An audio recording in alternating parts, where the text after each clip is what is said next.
Hi friends, welcome to my channel. Today நாம என்ன பார்க்க போறோம்னா திணை பொங்கல் எப்படி செய்யலாம்னு வாங்க போய் பார்க்கலாம். நான் இந்த கிளாஸ்ல நான் முக்கால் கிளாஸ் நான் திணை எடுத்திருக்கேன். இந்த திணைக்கு முக்கால் கிளாஸ் எடுத்திருக்கேன்.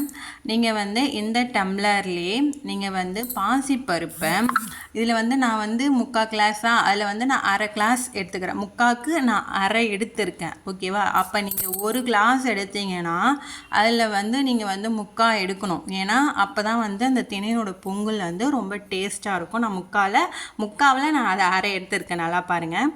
அந்த அளவு நம்ம போட்டுட்டு இதை நம்ம நல்லா வாஷ் பண்ணிவிட்டு நம்ம இப்போ வந்துடலாம்.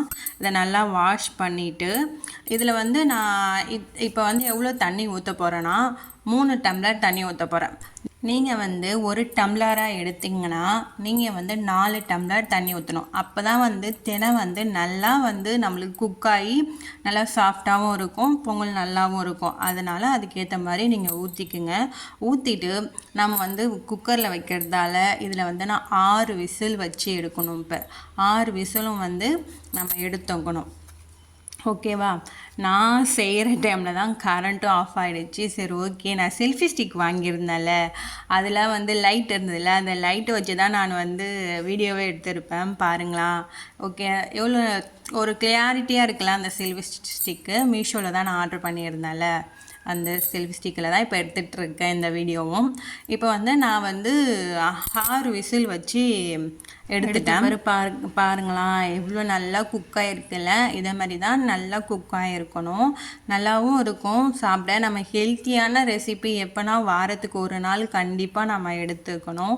அதனால தான் நான் இன்றைக்கி திடீர் பிளானால் நான் திணை பொங்கல் செஞ்சேன். அதுதான் சரி ஒரு வீடியோவை போட்டலாம் சொல்லிவிட்டு நான் எடுத்திருக்கேன். இப்போ அதுக்கு தேவையான எண்ணெய், நெய் எடுத்துங்க. 2 டீஸ்பூன் நெய், அது கூட ஜீரகம், அப்புறம் மிளகு போட்டு நல்லா தாளிப்பு போட்டுட்டு உங்ககிட்ட முந்திரி இருந்தாலும் போட்டுங்க, கருவேப்பிலை இருந்தாலும் போட்டுங்க. ஏன்னா என்கிட்ட இல்லை, திடீர்னு நான் செஞ்சதால் அதை நான் பிளான் பண்ணல, அதனால இல்லை, அதனால் நான் போடலை. அதை போட்டு நல்லா கிளறி விட்டுங்க. அவ்வளோதான், நம்ம திணை பொங்கல் ரெடி. அவ்வளோதான். நீங்கள் இதை நீங்கள் ட்ரை பண்ணி எப்படி இருக்குன்னு சொல்லிட்டு எனக்கு கமெண்ட் பண்ணுங்கள். நான் சாம்பார் ஊற்றி நல்லா சாப்பிட்டுட்டேன். உங்களுக்கு பிடிச்சிருந்திருந்தா இந்த வீடியோ உங்களுக்கு பிடிச்சிருந்தா கண்டிப்பாக லைக் பண்ணுங்கள், ஷேர் பண்ணுங்கள். நெக்ஸ்ட்டு உங்களுக்கு எந்த மாதிரி ஹெல்த்தியான ரெசிபி வேணும்னு எனக்கு கமெண்ட் பண்ணுங்கள். கண்டிப்பாக உங்களுக்காக நான் செஞ்சு காட்டுறேன். ஓகே, நெக்ஸ்ட்டு வீடியோவில் நம்ம பார்க்கலாம். பாய் பாய். தேங்க்யூ.